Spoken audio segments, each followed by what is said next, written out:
Good morning, fans of the Justice Theater Project.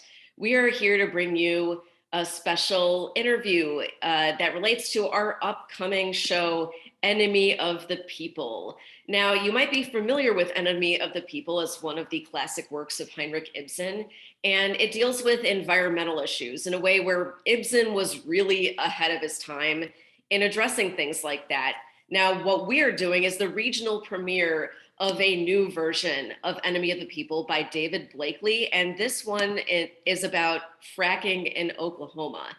And we really wanted to discuss more about the environmental issues present in the play. So today we have a very special guest, and this is Dr. Emily Scherning. Dr. Emily is a science education researcher. She studied how the language of science is used to divide people and has developed language tools to heal the gap. Her outreach work has brought climate science into the hands of tens of thousands of Americans in rural and working class communities. She founded American Resiliency in 2021, a nonprofit focused on providing information and adaptation services for our most likely climate future. She lives with her husband, Rabbi Michael Gilboa, their 3 children, and many other plants. And also an important qualification, she is my dear friend. Thank you for joining us, Emily. Oh, Jorie, I'm so happy to be here to talk with you. It's a really interesting play. I was appreciative of the chance to read the script. And I think it's so important to bring these sort of climate justice elements into any justice project going today. Right. And it's especially since it feels like we already see the evidence that environmental issues, of course, are going to affect people who are already marginalized in other ways hardest and earliest. Oh, it's so true. And, as we so often see in a justice framework, the people who have contributed the most to the climate crisis are not the people who are going to be most impacted. If you look at the people who live in, say, island nations, they're going to experience severe impacts, and they're responsible for only a tiny proportion of global emissions. Right. So why don't we learn more about what work you are currently doing? So can you tell us about what your organization does?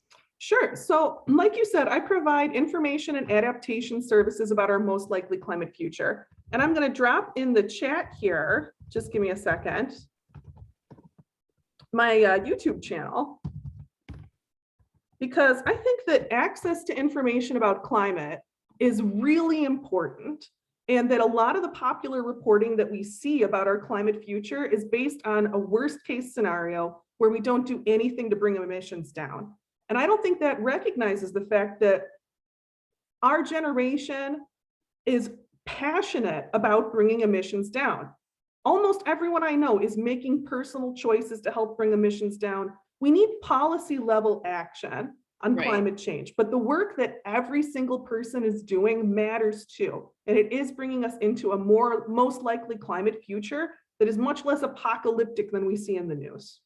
That's great. I mean, it is important that it is this combination of individual action, but also corporate action. I mean, I think it's very telling that during the pandemic, when people were pushing remote work, that we did see a drop in emissions, but not enough.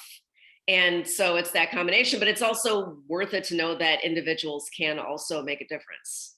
It's true. And the climate future that I model in my videos, where I do regional forecasts, where you can get information on any region in the US, and I do state level videos, where I have about half the states done, and I'm still working on getting one up every week. I model them under the RCP 4.5 pathway, which assumes that we're going to be able to start leveling emissions off in 2040. If you think about the way the green energy industry is growing, by 2040, we'll probably all have access to affordable electric cars. There's going to be much more affordable green energy, green electricity being generated. It seems like a likely climate future that in another 20 years, this is technology that would be distributed worldwide. So, the choices that we make today help to put pressure on these corporate structures. Talking about work from home, I mean, we're doing this interview on Zoom while we're in different states. It feels like that's not something that would have happened pre-pandemic. Right. We wouldn't have even thought of it. And And yeah, like the idea of what we do now, putting pressure. I mean, again, when everybody's working from home, suddenly car companies are more amenable to going electric and seeing how consumer behavior affects what they do. Transportation costs are a huge slice of US emissions. It's really not worth ignoring and seeing how our choices, and more importantly, the pressure we put to clean up the grid.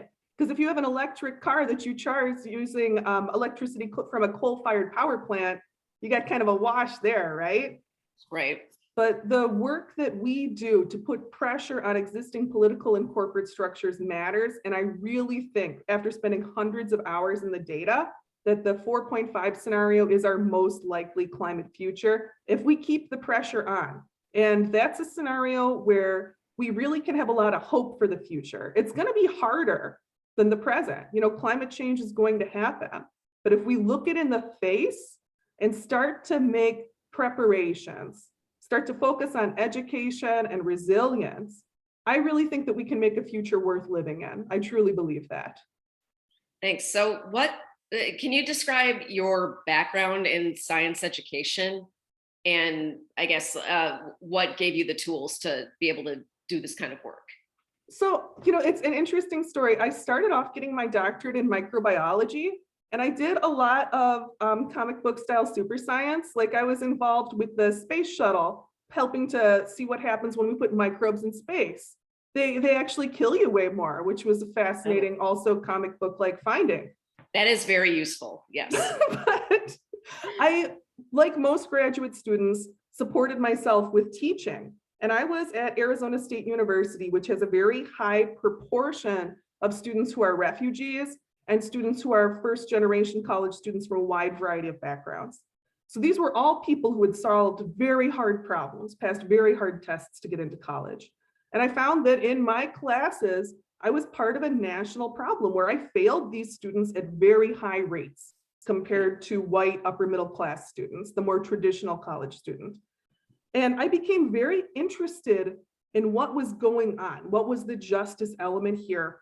And I started developing linguistic techniques to make the language of science more approachable, more accessible, by changing the language of science, reducing the vocabulary, making it be a plain language discipline, especially at the introductory levels.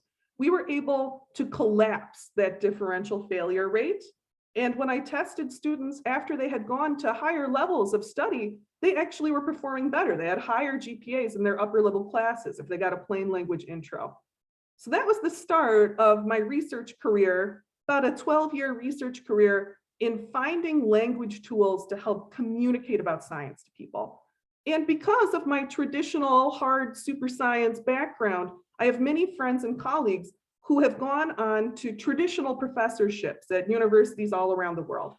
So I'm in a position with American Resiliency to help translate science in a way that'll make it accessible and relevant to people. I truly believe that every person can understand what we need to understand about our climate future. It's just a matter of getting the information to them in a way that serves them. I had a great contact with a friend of mine who's a professor who studies ants today. She got me a newly published paper about the effect of climate change on ant populations. I think that that will be kind of a funny video to share with people. Yeah, and I do find it very interesting in the trailer on your YouTube channel. The language is really striking. The idea that you present of be a winner, get this information. So I think oh, sorry, go on. I didn't mean to interrupt you, but it's important. With any change, there are going to be people who suffer from the change, and there are going to be people who can ride the wave. And the more information you have, the more likely you're going to be able to take advantage of change trends. Sure. Now, I'd be interested to hear more about your target audience for these videos and these services and how you tailor your approach to them. I mean, there's the language side, there's what media you choose to engage them with. So can you talk a little bit about that? So my target audience is really those groups that aren't being included in the conversation right now. There are a lot of people who are in the climate conversation, mostly people who are in urban environments, larger cities, higher levels of education. And without meaning to, I think that conversation locks a lot of people out. You have to be mindful of trigger words that impact people's identities. And we talk about that a lot, right? In these kind of conversations. We care about equity, we care about inclusion, we care about validating people's identities. And I think that we need to expand that conversation to think about people for whom climate change is a word that has been made part of their identity in a negative way. There are many communities across the US who are very skeptical of the government, who are very skeptical of science. And it's worth looking at why, and that often these reasons are quite valid, right? If you want to look at some anti-science bias in the Delta region, all you need to do is say the Tuskegee experiments, right? Yeah. So as I look at reaching working class communities, be they industrial, agricultural, whatever, when we look across the country, there are millions of Americans who aren't being served by science that speaks their language, and many of them are the least likely also to receive government services that will help to protect their homes and communities. So reaching out to them with genuine care and respect, genuinely caring about their identity, their language, their culture, to me is an important justice good.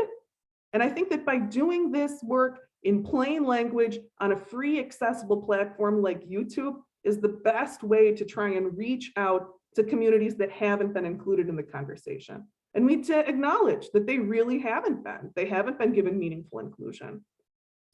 Right. And I mean, bringing it back to the play without going into spoilers, this idea of tailoring your message to your audience and being mindful of identity markers. I mean, Daniel, the main character in the play, who is trying to get the word out about fracking, I mean, he inhabits the kind of character and the kinds of character traits where the people he's trying to reach might not trust him. I mean, he employs certain language, certain ways of talking that could be alienating to his audience. Having read the script, I totally agree.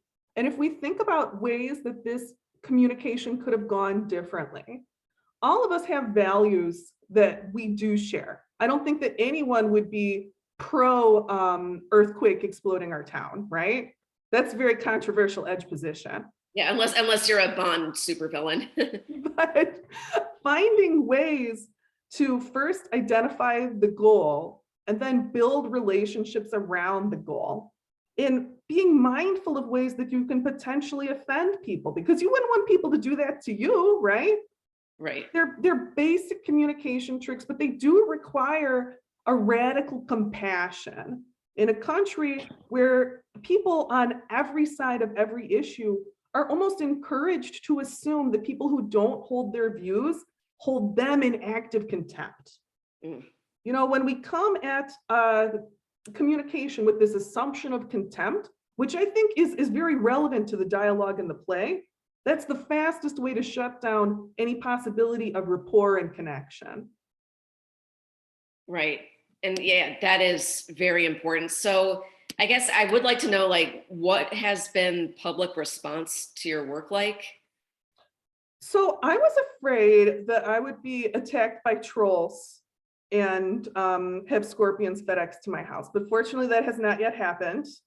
I've had some troll response because you're on the internet, right? But by and large, the response has been very positive. I have been so swamped with childcare that I haven't been able to do my normal advertising and promotion for about 2 months. And the audience is continuing to grow by about 10% every 2 weeks. I get a lot of organic reach into communities, and there's been enough activity on the YouTube channel that I can see now where people are watching from, into communities that are definitely not coastal elite communities.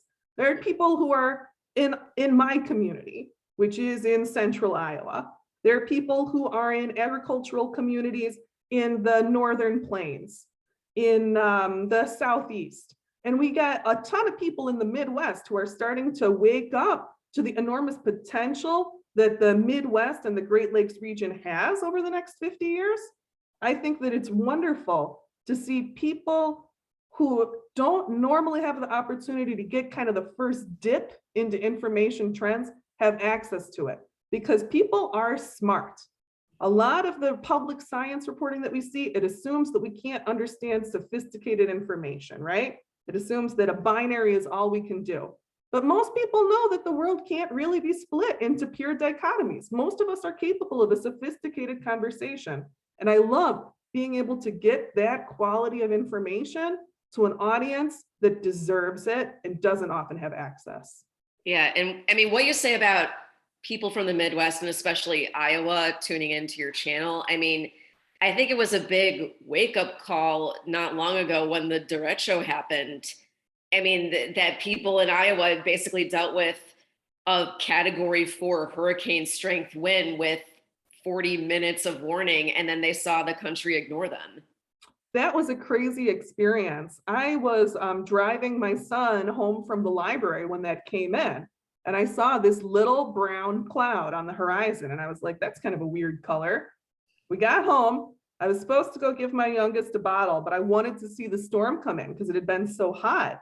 And I saw in the backyard, the corn stalks lay down flat. And then I saw my lawn chairs come sliding towards me. And I was like, this is not normal. We got into the house, but you know, it was my neighbors, it was my community that provided any response that we got to that derecho. All of us came together. Anyone who had a generator was happy to give anyone else hot meals. We all worked to help the fire department take down the damaged trees and chip them up. And small communities like the one that I live in, you know, a lot of us are skeptical of a government response because we haven't had one when we've faced disasters like that. Yeah. I think it's worth looking at that reality and looking at the importance of giving communities tools to help themselves. I'd love it if everyone could expect help, but the truth is we've never been able to before, and I don't know if we can in the future. Right. So is there anything else about your work with American Resiliency that surprised you since starting? You know, I thought the picture was going to be bleaker than it is, the American climate future under RCP 4.5. When I looked at the regional data, the Southwest, for example, has a very poor outlook. Everyone has heard about the drought and how low the reservoirs are. I didn't know how many places in the Southwest have independent disconnected water systems, how many places in the Southwest have been foreseeing this and have worked very hard to preserve and recharge aquifers, giving several locations, particularly in the mountains in Utah and the mountains in northern New Mexico, positive outlooks up into 2050. And Denver, I mean, Denver's a beautiful community, right? Beautiful city. It's going to experience relatively little change. We'll be able to go to Denver when we're in our 50s and 60s, and it's going to be a lot like today. We think about how life will change. We have this idea that everything will change in a cataclysmic way. It's nice to me how many things I've found that we really will be able to preserve, that we really will be able to save and preserve and share with future generations. It's a different narrative than we hear, and I hope that I don't make it too rosy. I mean, the future is going to be hard, right? But it's different to be looking at a future where everything is transformed and we have nothing we can carry forward, and to be looking at what's left to save, and there's a lot left to save. And I think we want to try and save as much as we can, right? Right. Now, can you give a little bit of a preview about what we're expecting in North Carolina, as we are a North Carolina-based theater? So North Carolina is going to be experiencing sea level rise on the coast. The good news is that most of North Carolina's coastal cities have been front runners in resilience, have commissioned a bunch of studies to look at the impacts of sea level rise on their coasts, and are already beginning to plan and adapt. North Carolina is already building resilience And they're one of the top states in the nation for doing so. If you look at 2050, under most likely sea level rise conditions, in the news, you mostly hear about 6+ foot sea level rise, right? At 2050, we're looking at maybe a foot on the Atlantic coast. It's going to be worse in the Gulf. The Atlantic coast, particularly down south of the continental shelf where Massachusetts kind of sticks out, that part of the Atlantic coast below there, not so bad, looking at a foot.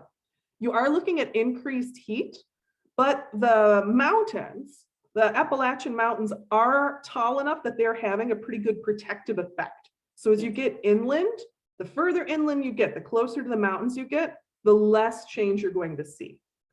I would expect in the Research Triangle area, maybe another month to another month and a half of summer, which that already is kind of gross and sticky, right? Yes, but yes, it is.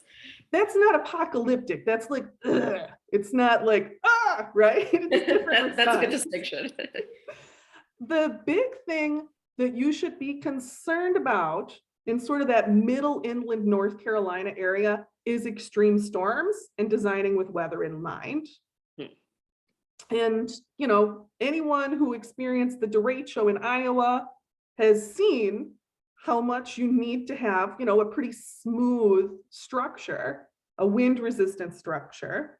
And I think that resisting heavy rain is also going to be very important, particularly as we get a change in the pattern of hurricanes coming up from the Gulf.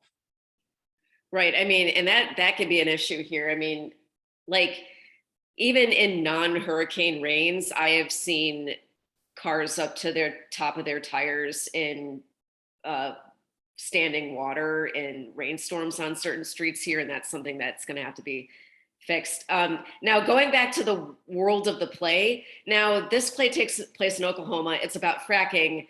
We're not conditioned to think of earthquakes as an environmental issue, but I'm curious to hear more about the specific environmental issues in this show and how fracking contributes to that, and what else the people in this town of Cushing, Oklahoma can expect. So Oklahoma is a really interesting case. I've actually finished the deep dive into Oklahoma.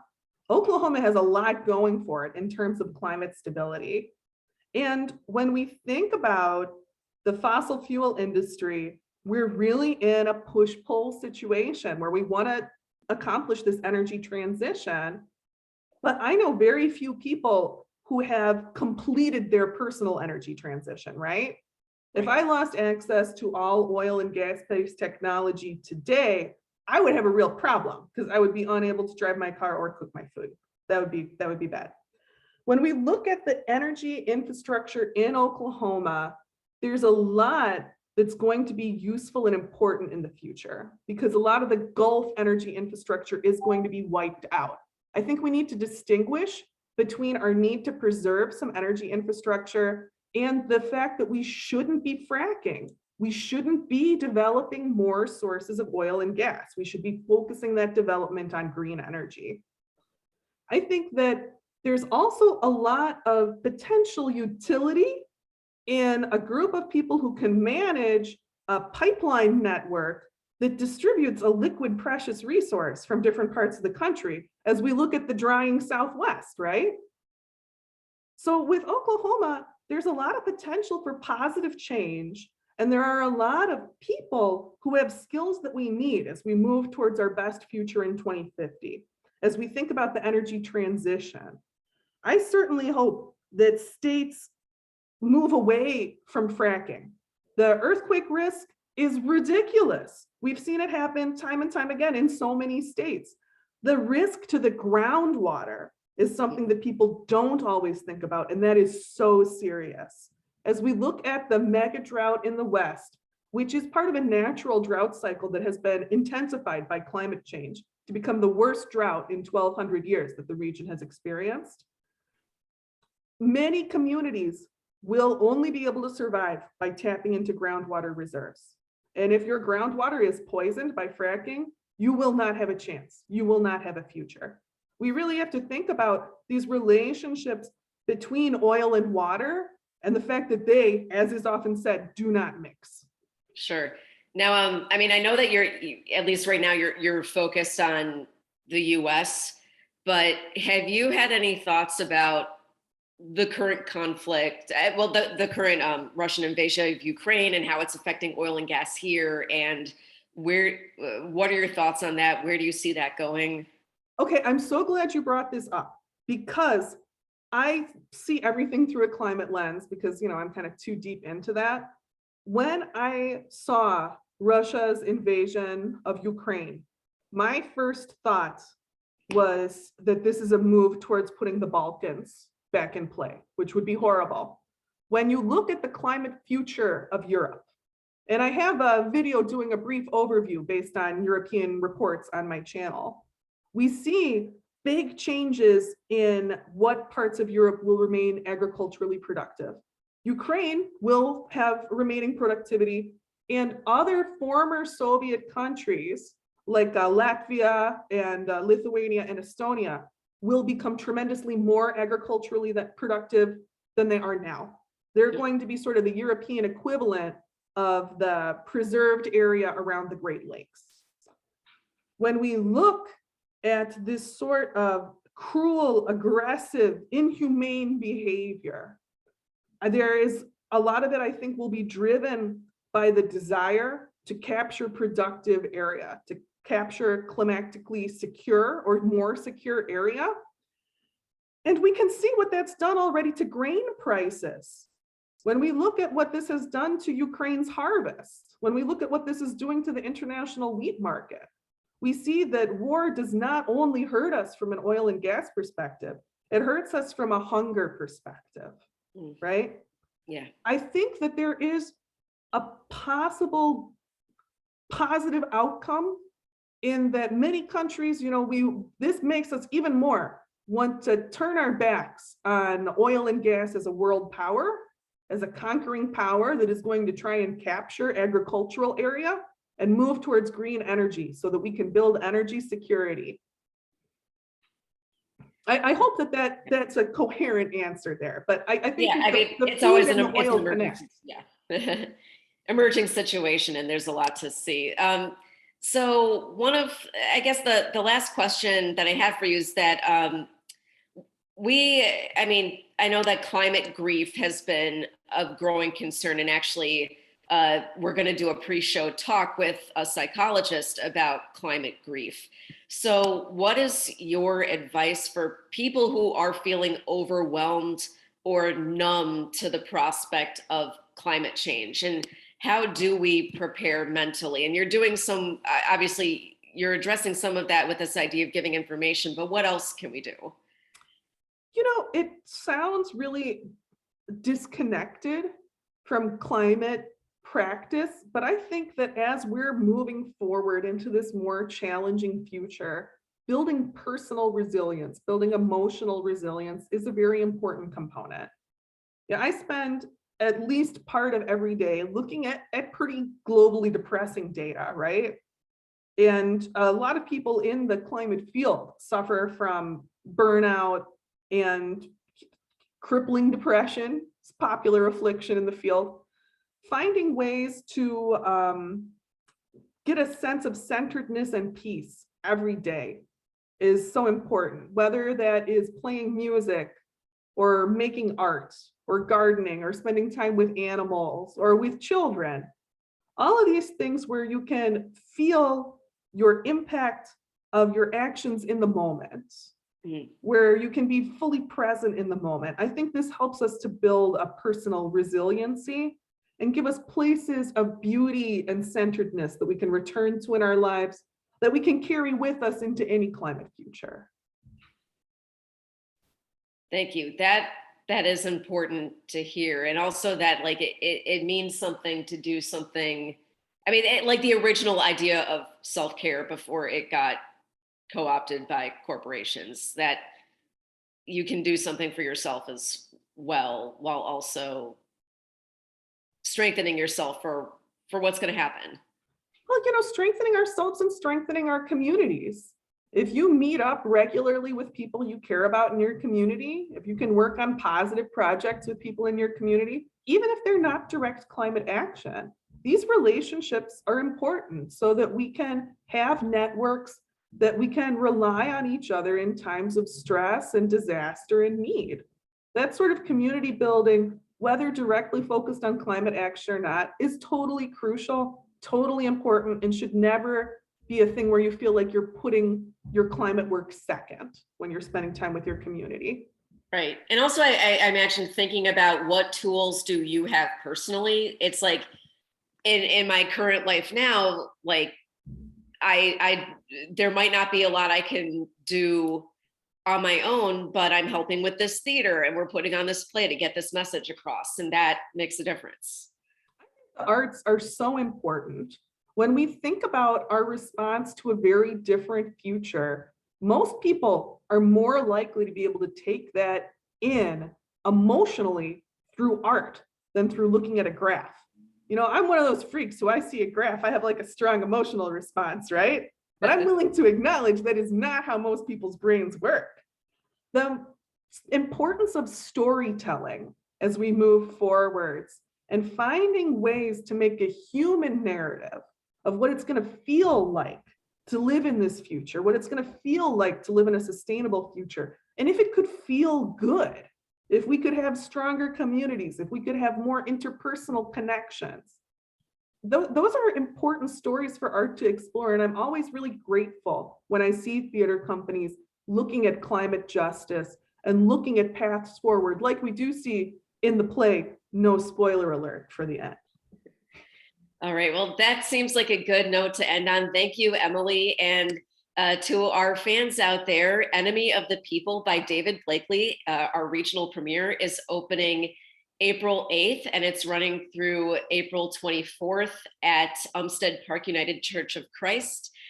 Tickets are on sale now. You can go to our website, thejusticetheaterproject.org. To buy your tickets and read more about the show. Again, that's thejusticetheaterproject.org, and that's theater with an ER. And then our show after that, for ending our season of The Possible Dream, is our June musical, Man of La Mancha. So thank you all for joining us. And I hope that you have a wonderful day and try to spend some of it outside. It's going to be in the 70s this week, and that's great. That's wonderful. Thanks for having me on, Jorie. Bye.